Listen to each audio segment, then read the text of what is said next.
Now, Alex Earl's success did bring up a really important conversation. Lavelle, you alluded to it. The support versus what brands actually want. And when that conversation started to circulate on TikTok, you had half people saying, like, okay, if you want us to get to this level, you need to support us. That's the only way we'll get there. And then the other half people are saying, like, it doesn't matter how much we support you. Like, if these brands don't want to work with you, they're not going to work with you. And it's because of all of the isms, right? So how do you guys feel about that conversation? Where do you stand on it?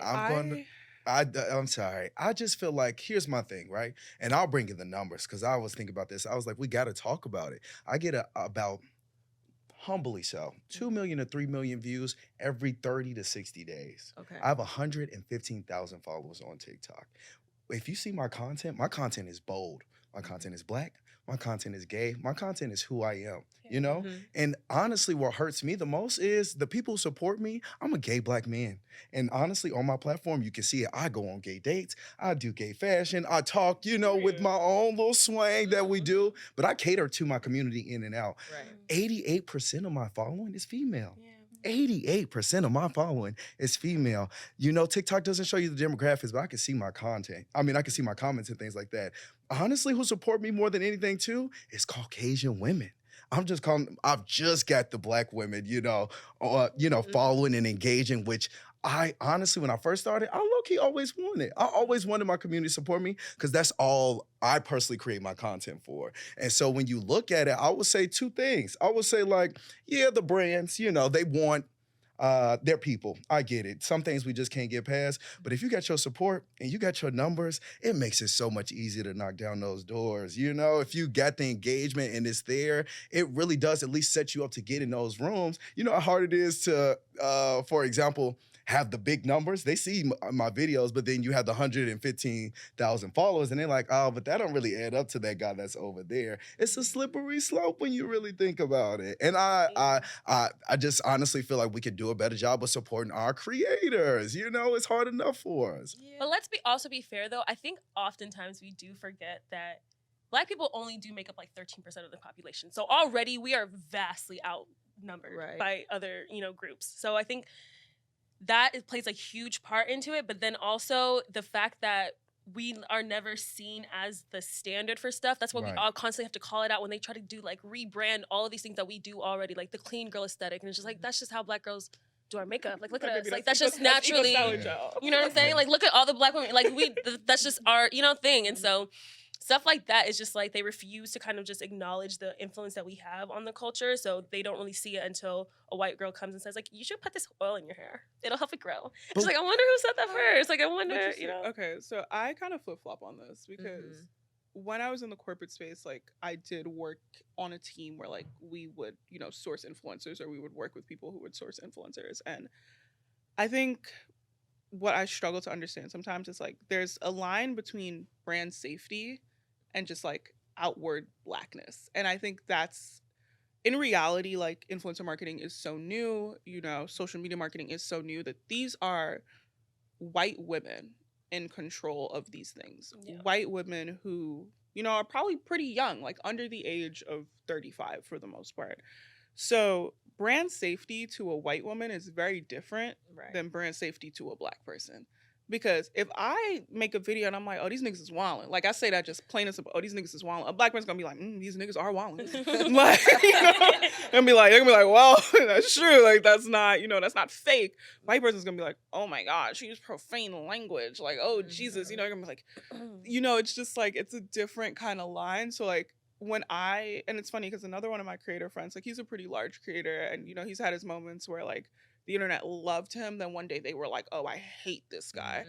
And him and I were talking about this, where he was like, a lot of the times people will call him like a suburban Black. And I think that's also an issue where, like, within the community, like, I've had people call me a suburban Black, and I'm like, baby, I'm from Brooklyn. Like, what do you mean suburban Black? Like, what does that mean? Like, I ain't never lived in a suburb. Like, I've never stepped a foot in a suburb, like, physically. Like, I just go to major cities. I was so confused. I was like, what are you saying to me? But they're like, oh, I think you're a suburban Black because you do this and you do that. And it's like, okay, so are the qualities that you see in me limited to the struggle that you perceive Blackness to be equated to?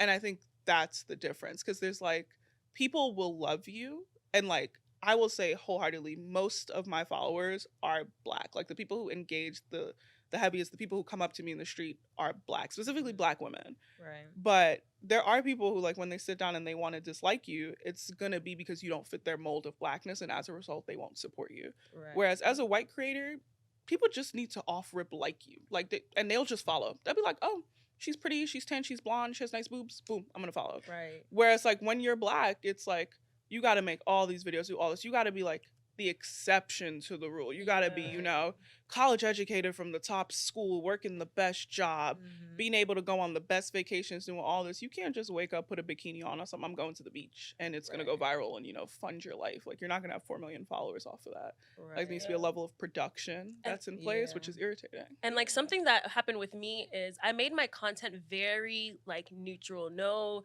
sort of political, nothing like very spicy in the beginning, you know? And so I got like a very mixed audience. And then anytime I would remind people like, I'm Black, you know, I'm a woman. Anytime like my male followers, I would get the backlash. And then anytime I would talk about being Black, my non-Black followers, I would get the backlash. And like, it's really hard when you make a range of content and then you attract different audiences, because like you feel that like every single hate comment I've ever gotten has been from somebody that followed me. Right. So it's like really, really hard to be authentic and to try to give people a window into your life. But then you're like, I can't give y'all too much because y'all will stomp all over me if I give you guys too much of me, you know? Yeah. Can I say one more thing? I'm sorry. To go back to both of your points, honestly, something that still bothers me though is that, say you said we're 13% of the population, right? And say, for example, what you were saying about fitting in or fitting a mold.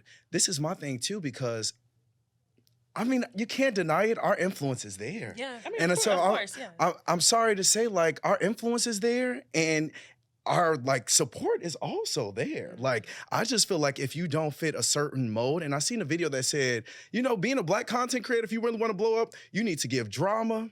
You know, and and you can see the content, like it's there. You see the people, they go on, they say something raunchy in a rant, and they blow up. Yeah. And honestly, as a content creator who put in the work, you can't say that doesn't hurt. And it be our community that support them, that blow them right up, okay? Yeah. Or you see another content creator that does like, and I'm speaking on my behalf in terms of the content and what I would think I want in my audience. Someone with a wig. You put on a wig as a Black man, and for whatever reason, it blows up. And so I would just say, as a community too, I think you see, and I go and talk about myself, you see my content, you're like, what is this Black boy doing? Yeah. I have a laugh, I have a this, you know, and I get that may be a little hard for people to digest, but I really think as a community, we really need to start digesting, because we all look so different. We're not all, you know, coming from the same place. We all don't want to do the same things. We all have different interests. But to a white person, they see me and I give them one chuckle, I'm getting a follow. Yeah.